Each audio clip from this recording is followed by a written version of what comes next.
Some of you guys might be wondering why it's been taking me so long to get my reviews out on a normal basis. Well, for one reason, it's because of my schoolwork being incredibly busy. The second reason is because of this addictively brilliant bastard.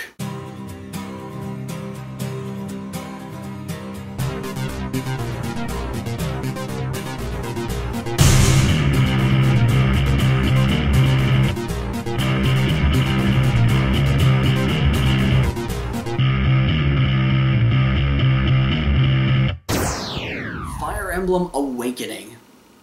Now the story takes place in the country of Ulysses, centered around a group of characters known as the Shepherds, led by Chrom, Prince of Ulysses, who find your character known as the Avatar, which you can name whatever you want, as well as be a boy or a girl, lying in the field who has amnesia with no recollection of who he or she was in the past.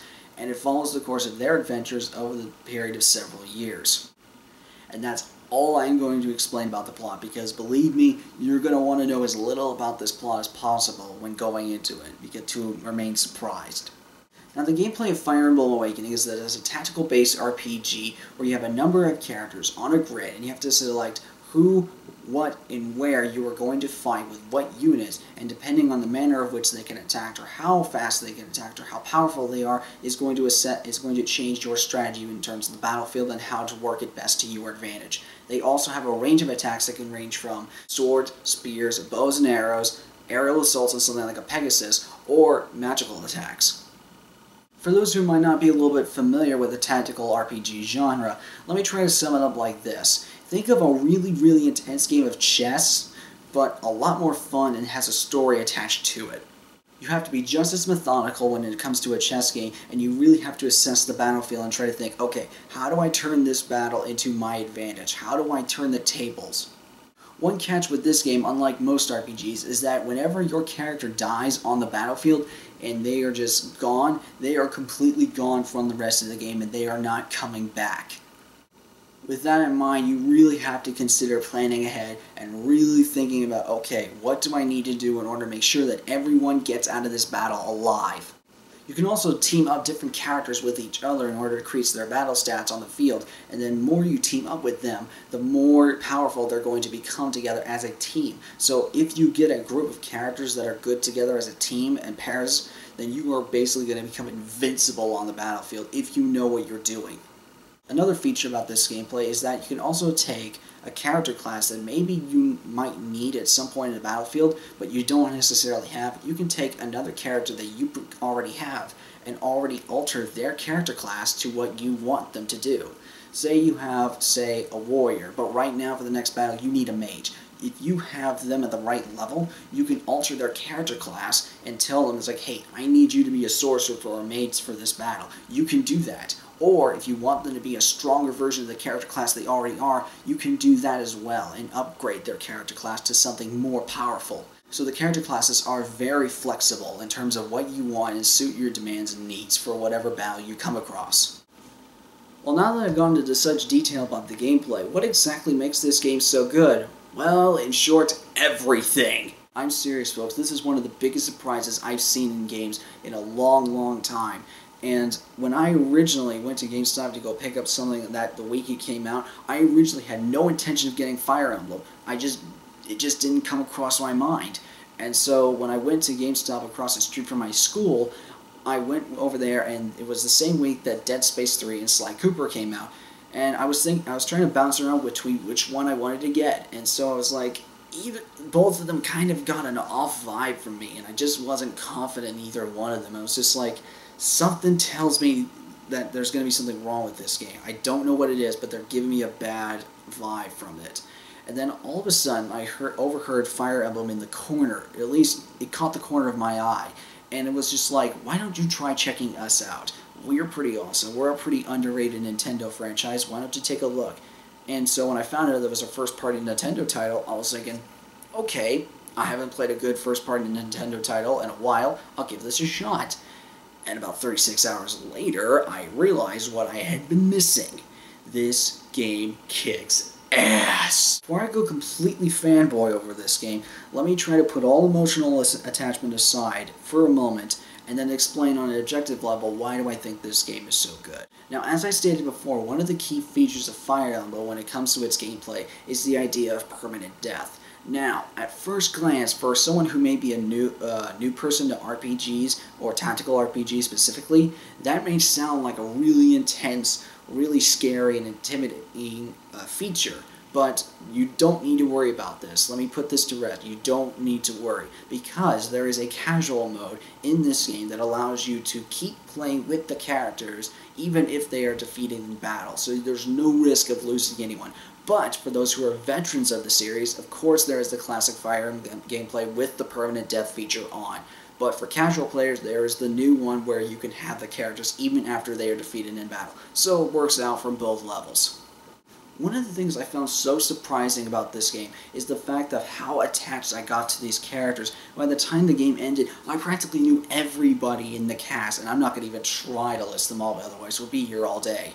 And so, when I realized I was getting attached to these characters, I noticed they were all little bitty sprites. And I was just thinking, these sprites have so much personality and so much character. I enjoy being around them. It's like being around a really cool group of friends for a long time and being on great adventures and telling stories with each other, or experiencing things together and building relationships. And so you build this team together and you almost feel like a family at some points. And that leads into another feature that I found really surprising, and probably my overall favorite feature of the game itself, is that during the course of the game and the story, is that you can build relationships with other characters by teaming them up together. That's why the team-up mechanic is so important. You not only build the stats of your individual characters together as a whole, but you also can make new characters from these and have children, sometimes multiple children. Even your own avatar can have children, depending on who he or she marries in the game. And your character and your children can also get involved later on in the game, and even the children of your characters can have their own storylines and their own backgrounds and their own development arcs. So there is all sorts of development arcs for everybody in this game.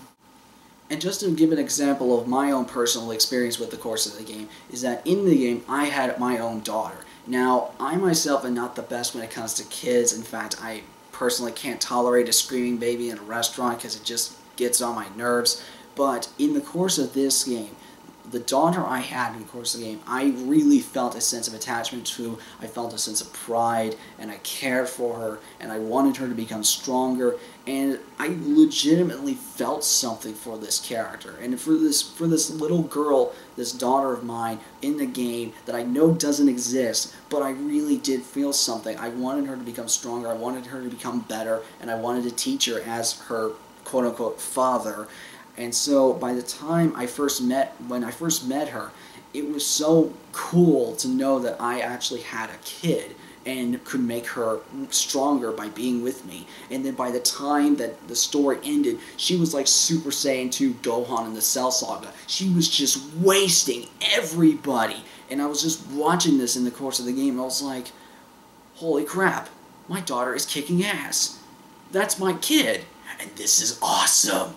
I can't think of another game where I've had such an experience, where you can have your wife or husband, depending on how you play, and your kid with you, and you're fighting together alongside each other as a family, along with all of your friends. I can't name a single game where I've been able to do that, and this is one of the coolest and most memorable experiences in an RPG I've had in a long, long time. Another thing I found absolutely enthralling was the score. There are so many tunes in this game that I immediately want to buy the soundtrack after I've beaten this game. And I mean, I've beaten this game multiple times over. It's just so beautiful to listen to, especially the final boss battle theme.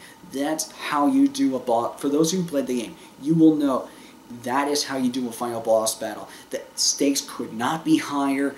The theme fits perfectly, it's enthralling, it's whimsical, it's epic, it's intense, and you just feel like, yes, it's all built up to this. You're so excited for what's going on, and you just can't help but feel an adrenaline rush on a 3DS game for no less. It's just insane that I could feel this much emotion over something that could fit in the palm of my hand. mean, it's so cool that I could feel something like that, and it gets me so sucked into the world. And I was just like, I want to play the rest of the series now after I've done with this game. And what's another thing that I forgot to mention is that the story itself is incredibly adaptable. And here's what I mean by this. Okay, say you have a certain character, if you have the permanent death feature on, that may be exterminated throughout the course of the story. It most likely is going to happen at least once. And so you lose that character in the course of the story. Overall, your story does not really lose anything major in terms of a significant plot point that progresses throughout the course of the narrative. However, if you do have the character with you, if, say, a certain character is alive, or enacts a certain part of the story, then you will gain an extra part of that story. And so you lose nothing when the person really lose nothing when the person dies, but you gain more if the person is alive and active in your party. It's a win-win situation. You lose nothing if they're gone, and you win stuff if you have them alive. So you're inclined to keep them alive, so you get the richest story experience you can possibly get with this game. And trust me when I say this, you will want to build these relationships between a father and a son, a mother and a daughter, between best friends, your husband, your wife. All these different relationships you need to build, and they are all worth it. They're all interesting, and seeing different characters bounce off of each other, it's really fun to watch, and I had a lot of fun just having and seeing the conversations between the two. I haven't seen this much fun dialogue and character building since Mass Effect. Another thing I loved about this story is how it kept me surprised at some of the twists with this story, where it's going, and how it wrapped itself up at the end. And I will tell you, the ending, straight up tearjerker. I was practically tearing up at the end. I was like, that is how you do an ending. That is perfect. I love it. It wrapped itself up nicely, and I was just like, there you go. And when you realize of what happens and the twists that lead up all to this, now I understand the fact that most people have a problem with amnesiac storylines. Fair enough. But when I say, I truly mean this when I say this, it works for this story. It really involves a lot of revelations and a lot of secrets that are revealed throughout the course of the story. And I will not spoil those for you all, because I'm serious. Go out and play this game and see the story for yourself. It is so good. So you've heard me gush over Fire Emblem for the last few minutes. And so you already can probably guess where I'm going to go with this rating, but let me go ahead and sum it up all in all. An incredibly adaptive story, interesting characters, enthralling gameplay mechanics that actually serve the complement of the story, high intense battles, an incredible score, and really interesting twists that kept me surprised throughout the end, and an ending battle that was just all sorts of cinematic epicness. And I know that really sounded stupid, but it's the best I can describe it. This is probably one of my favorite games of the year from a 3DS game. I haven't been this excited over a 3DS game in a long, long time. I mean, heck, I've already spent 60 hours on it by the time my second playthrough was over. I know I said 36 hours took me from the first playthrough because I was like, I want to play more. Please go out and play this game. I am serious. It is well worth it. And of course, that leads into my rating. I would have to say Fire Emblem Awakening is most definitely worth every penny.